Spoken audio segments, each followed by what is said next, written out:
அனைவருக்கும் வணக்கம். இன்றைக்கி நம்ம ஆன்மீக தகவலில் என்ன பார்க்க போகிறோம்னு பார்த்திங்கன்னா, மகாபெரியவரோட வாழ்க்கை வரலாறு பற்றி தான் பார்க்க போகிறோம். இவர் 1894 மே மாதம் 20ஆம் தேதி அன்று தென்னார்காடு மாவட்டத்தில் விழுப்புரத்தில் பிறந்தார். இவரின் தந்தை சுப்பிரமணிய சாஸ்திரி தமிழ்நாட்டிற்கு குடிபெயர்ந்தவர். மாவட்ட கல்வி அதிகாரியாக பணிபுரிந்தவர். இவர் கன்னட மொழி பேசும் ஸ்மார்த்த பிராமண குடும்பத்தை சேர்ந்தவர். இவரின் தாயார் மகாலட்சுமி திருவரையாருக்கு அருகில் உள்ள ஈச்சங்காடு கிராமத்தை சேர்ந்த கன்னட பிராமணர் ஆவார்.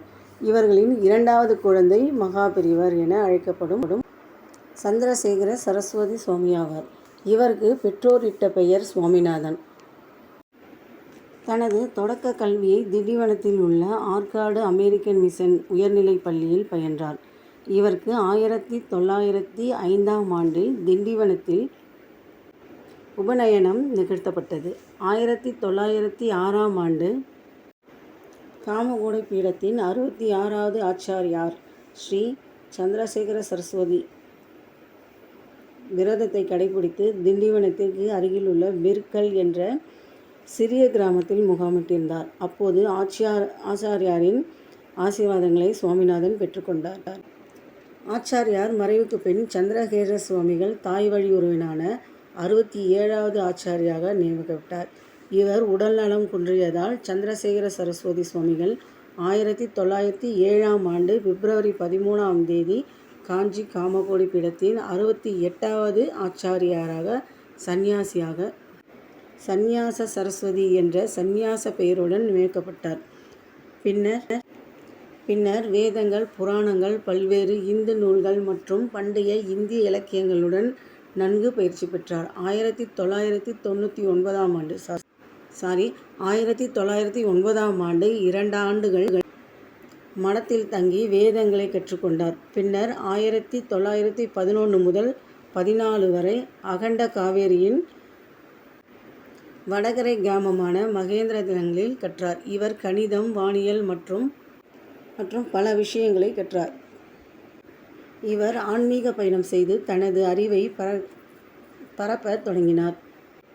இவர் தினமும் சந்தியாவதனம், ஸ்ரீ சந்திரமௌலீஸ்வரி பூஜை, ஸ்ரீ பஞ்சதானிய பூஜை, காமாட்சி அம்மன் பூஜை போன்ற பல பூஜைகளை செய்து வந்தார்.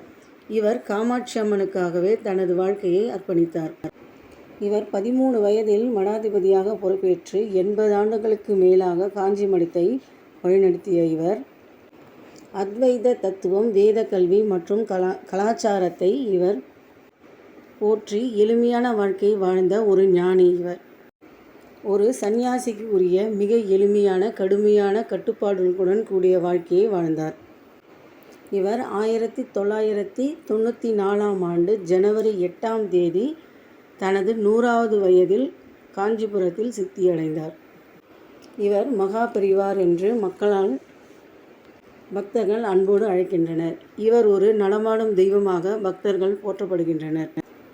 தெய்வத்தின் குரல் என்ற பெயரில் இவரின் சொற்பொழிகள் தொகுக்கப்பட்டுள்ளன.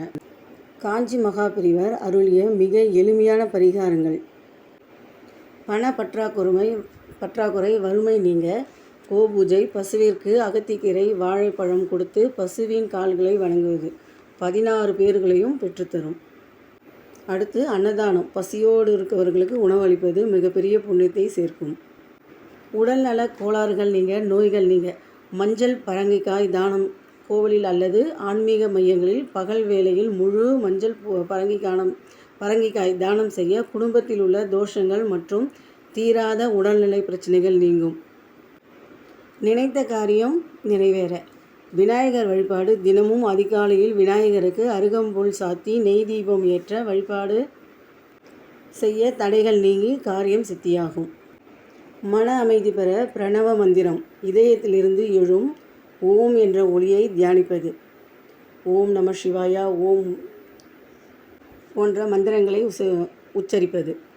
குடும்பம் அமைதி பெற ஏழைகளுக்கு தானம், தங்களால் இயன்ற உதவியை மற்றவர்களுக்கு செய்வது ஆகிய எளிய பரிகாரங்களை காஞ்சி மகாபெரிவர் அருளியுள்ளார். இந்த மாதிரி வீடியோலாம் உங்களுக்கு பிடிச்சிருந்ததுன்னா லைக் பண்ணுங்கள், ஷேர் பண்ணுங்கள் ஃப்ரெண்ட்ஸ். ஓம் நம சிவாயா.